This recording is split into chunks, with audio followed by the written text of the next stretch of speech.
নিয়ামত দিয়েছি গুণে শেষ করা যাবে না। যত নিয়ামত পাইছি এই নিয়ামত গুলা গুণে শেষ করা যাবে না। একটা নিয়ামত আল্লাহ রাব্বুল আলামিন দুইটা চক্ষু দিলেন, এমন ভাবে চক্ষু দুটিকে হেফাজত করলেন, উপরে একটা হাড্ডি নিচে একটা হাড্ডি দিয়ে সেট করে দিলেন।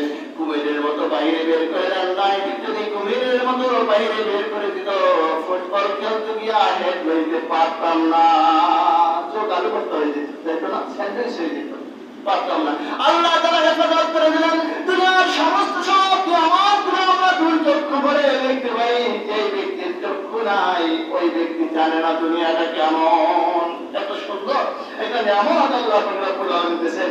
এই নিয়ামত এমনি ভাবে শরীরের প্রত্যেকটা বিষয় আল্লাহ রাব্বুল আলামিনের নিয়ামত। শুধু শরীর নয়, সমগ্র পৃথিবীতে যা কিছু দেখি এবং যা কিছু দেখি না সবকিছুই আল্লাহ রাব্বুল আলামিনের পক্ষ থেকে দেওয়া আমাদের উপর একটা বিশেষ নিয়ামত। এই নিয়ামতের শুকরিয়া আদায় করতে হবে। আর শুকরিয়া কিভাবে আদায় করব? শুকরিয়া আদায় করতে হলে সর্বপ্রথম অন্তর থেকে এটা স্বীকৃতি দিতে হবে।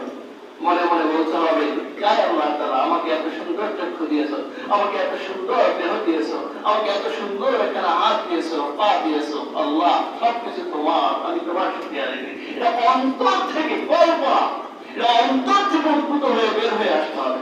দ্বিতীয় নম্বরে এটা মুখে স্বীকৃতি দিতে হবে। তৃতীয় নম্বরে এটা আল্লাহ রাব্বুল আলামিন যেভাবে বিধান করেছেন, যে যেই জায়গায় চালাতে বলেছেন সেই সেই জায়গায় চালাতে হবে, অন্য কোথাও চালানো যাবে না। এটা হলো ওই সম্পদের শুকরিয়া আদায় করা। যেমন চোখের কথা বলছিলাম, চোখের শুকরিয়া আদায় করা। চক্ষু শুকরিয়া আদায় করবো কেমন? চোখের শুকরিয়া আদায় হবে, জান আল্লাহ তাআলা এই নিয়ামতটা তুমি আমাকে দিয়েছো। আল্লাহ তাআলা নির্দেশ করেছেন এই চোখ দিয়ে কোরআনের অক্ষরগুলো দেখো, দেখে দেখে পড়ো, ঠিক না? এই চোখ দিয়ে সুন্দর পৃথিবী দেখো, আমার সৃষ্টি জগৎ দেখো, দেখে আমাকে খুঁজে বাড়ি করো, আমি সেটা দেখবো।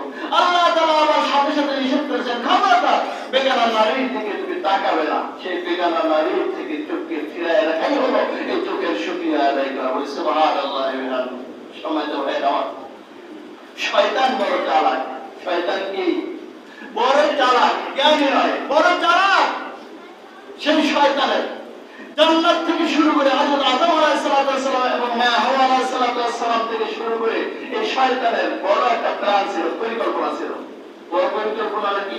বড় পরিকল্পনা হলো শয়তান ভালো করে জানে পুরুষরা এই সৃষ্টি জগতের ভিতরে সবচেয়ে বেশি দুর্বল হলো নারীদের উপরে। কিসের উপরে? নারীর উপরে। মিথ্যে বলছি? আল্লাহ তাআলা এর একটা সৃষ্টি কৌশল, একটা সৃষ্টি রহস্য। পুরুষ লিঙ্গ স্ত্রী লিঙ্গের উপর আকর্ষিত হবে, এভাবেই আল্লাহ তাআলা সৃষ্টি করেছেন, অস্বীকার করার কিছু নেই, ঠিক না? তো আকর্ষণ যেটা আছে, আবার আল্লাহ তাআলা অবৈধ পন্থায় এটাকে গ্রহণ করতে যেহেতু নিষেধ করেছেন, এজন্য শয়তান একটা পদ্ধতি করতেছিল যে কি করে এই বনি আদমকে এটার প্রতি আকৃষ্ট করে দেওয়া যায়। এই জন্য শয়তান সে সৃষ্টির শুরু থেকে এই পর্যন্ত গবেষণা চালাইছে, চেষ্টা চালাইছে, প্যাকেজ আবিষ্কার করার চেষ্টা করতে করতে করতে করতে সর্বশেষ এই 20 শতাব্দীতে এসে সফল হয়েছে। এই শয়তান আবিষ্কার করেছে ইন্টারনেট আর সেলফোন। কি আবিষ্কার করছে? টাচফোন আর ইন্টারনেট। এবার যুবককে বলবো, দাও এবার তুমি ইন্টারনেট প্যাকেজ ঢুকাও আর এই মোবাইল একখান, এটা তুমি হাতে নাও, এই সম্পূর্ণ প্যাকেজটা তোমার কাছে দিয়ে দিলাম, এইবার তুমি বদ্ধরূপে চলে যাও।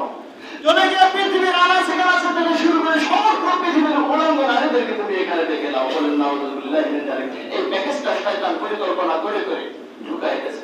এইবার এই চোখের শুকরিয়া থেকে ঈমানদারদেরকে, মুমিনদেরকে বের করে দিয়েছে। দেয় কি দেয় নাই? বলেন দেশে কি দেশে না? ভাইরা আমার, আল্লাহ রাব্বুল আলামিনের গজব শুধু আসে না আল্লাহর রাসূলের দোয়ার কারণে। আগেই বলছি, সাবধান। পবিত্র মাসে রমজানের ইবাদত পালন করার পরে মনে করছে আর লাগবে না, সাবধান, খবরদার।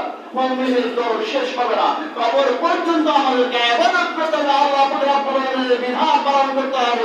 আল্লাহ রাব্বুল আলামিনের স্পষ্ট দুইটা হুকুম আমি আবারও বলে দিচ্ছি। আল্লাহ রাব্বুল আলামিনের হুকুম, রমজান মাস শেষ হয়ে গেছে, পুনরায় ইবাদত শুরু করে দাও, আমার হুকুম পালন করে শুরু করে দাও, থামাবামি নাই, কবর পর্যন্ত এটা তোমাকে করতে হবে। আর সাথে সাথে আমি যেই সমস্ত নিয়ামত দিয়েছি, দ্বিতীয় নম্বর, সেই সমস্ত সমস্ত নিয়ামতের তোমার শুকরিয়া অবশ্যই আদায় করতে থাকো। খবরদার না শুকরিয়া করিও না। যদি না শুকরিয়া করো তাহলে আমি আজাব দিয়ে গজব দিয়ে ধ্বংস করে দেবো।